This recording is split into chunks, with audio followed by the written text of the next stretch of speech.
In this video, we will demonstrate how to restore the SpectroServer database from a backup file.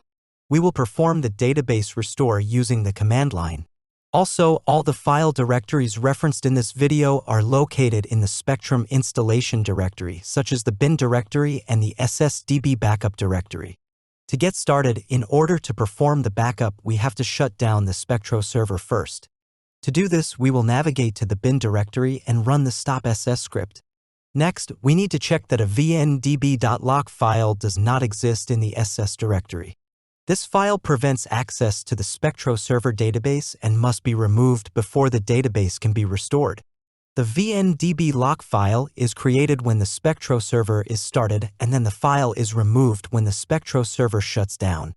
However, if the SpectroServer crashes, then the file is not removed and we must remove it manually in order to access the SpectroServer database.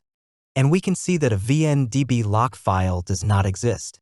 If the file did exist, we would simply delete the file and continue with the restore.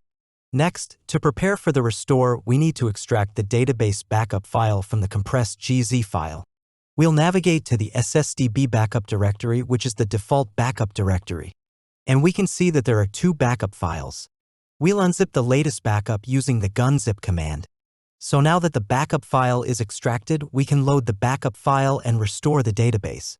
We'll use the SSDB load utility that is installed with Spectrum. The SSDB load utility is located in the SS tools directory, but the SSDB load tool must be executed from the SS directory. We'll navigate to the SS directory and then enter the command to run the SSDB load utility. We'll initialize the utility along with the load command, and then enter the path to the SpectroServer database backup file. Next, we'll be prompted to verify we really do want to initialize the database and load the backup file. We'll select yes, and the backup file is loaded into the SpectroServer database.